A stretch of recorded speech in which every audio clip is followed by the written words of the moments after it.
High friends, welcome to my channel foodie Rinku De. আমার কাছে দূরের বন্ধুরা, আশা করি সবাই ভালো আছো। আমিও ভালো আছি। দেখো, তোমাদের সামনে আমি নিয়ে এসেছি রুই মাছের একটা টক ঝাল রেসিপি। কিভাবে বানাবো দেখো। এখানে কাঁচা টমেটো নিয়ে টক ঝালের রেসিপি বানাবো। তা তোমরা দেখো কিভাবে বানাচ্ছি, আমার সাথে থাকো আর দেখতে থাকো। আর আমার সাথে সাথে তোমরাও রান্নাটা শিখে নাও। তোমরা বাড়িতে এরকমভাবে বানাবে, তোমাদের কেমন লাগলো আমাকে বলবে কমেন্টের মাধ্যমে। চলো দেখে নাও আমি কেমনভাবে বানাই।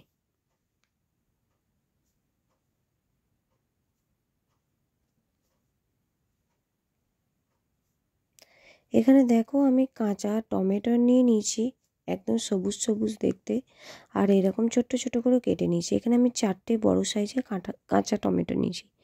আর এখানে দেখো, আমি রুই মাছ নিয়েছি, 4 পিস রুই মাছ নুন হলুদ দিয়ে মাখিয়ে নিয়েছি। এখানে সর্ষের তেল গরমও হয়ে গেছে, মাছগুলো ভেজে নেব।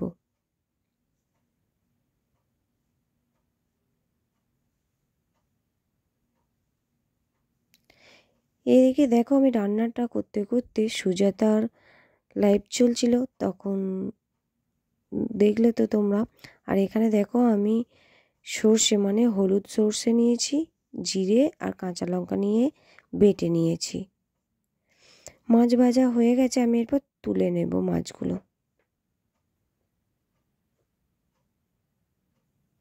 তেল আছে মাছ ভাজার, আমি তবুও আর একটু তেল দিয়ে নিলাম। এখানে আমি কালো জিরে ফোড়ন দিলাম 1/2 চামচের মতো। কালো জিরেটা ভাজা হয়ে গেছে, এরপর আমি কাঁচা টমেটোগুলো তেলের মধ্যে দিয়ে দেব।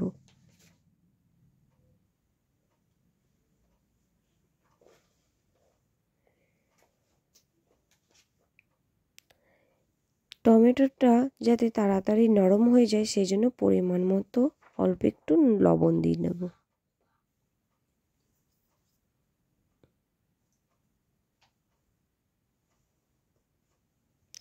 অল্প একটু হলুদের গুঁড়ো দেব, দিয়ে ভালোভাবে ভাজা ভাজা করে নেব।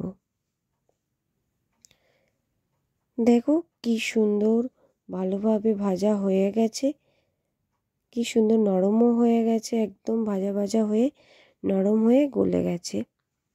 এরপর আমি বেটে রাখা সর্ষেটা দিয়ে দেব।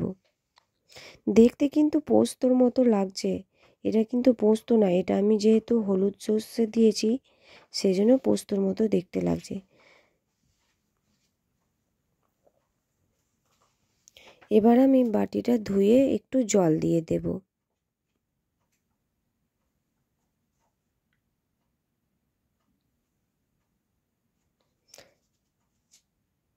দেখো কি সুন্দর, আমি জলও দিয়ে দিলাম আর নাড়াচাড়া মানে ভালো করে কষিয়ে নেব মশলাটার সাথে টমেটোগুলো। আবারও আমি একটু নুন হলুদ দিয়ে দিলাম। এখানে আমি একটু টক জাতীয় জিনিস তো, সেজন্য একটু স্বাদ আনার জন্য চিনি ব্যবহার করছি। তোমরা যদি চাও চিনিটা স্কিপ করে যেতে পারো, মানে চিনিটা না দিলেও হবে। এখানে আমি একটু টক টক মিষ্টি মিষ্টি বলে দিলাম চিনিটা। দেখো ভালোভাবে টমেটোটা মশলার সাথে কষানো হয়ে গেছে, আমি মাছগুলো দিয়ে নিচ্ছি।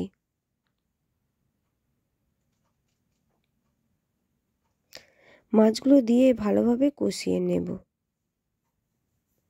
এবার আমি একটু 2 কাপের মতো জল দিচ্ছি।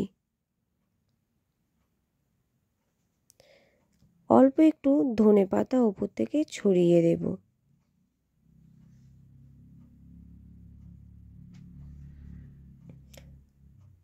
ধনেপাতা ছড়িয়ে আমি নাড়াচাড়া করে নিয়েছি একবার।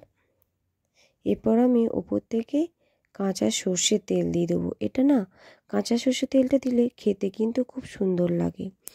আমি যেরকমভাবে করলাম তোমরা করো এরকমভাবে, ভালো লাগবে তোমাদের। দেখো হয়ে গেছে, আমি এরপর নামিয়ে নিচ্ছি গ্যাস বন্ধ করে। একটা থালায় ঢেলে নিচ্ছি। আর দেখো কত সুন্দর আর কত তাড়াতাড়ি হয়েছে দেখতে, মানে কত সুন্দর কত তাড়াতাড়ি হয়ে গেল আমার মাছের মানে কাঁচা টমেটো দিয়ে মাছের টক ঝাল রেসিপিটা। তোমরা এরকমভাবে বাড়িতে বানিয়ে খাবে, আর আমাকে কমেন্টে জানাবে কেমন লাগলো তোমাদের। আমার এই রেসিপিটা যদি তোমাদের ভালো লাগে please like, share, comment, subscribe করে আমার পাশে থাকবে। টাটা।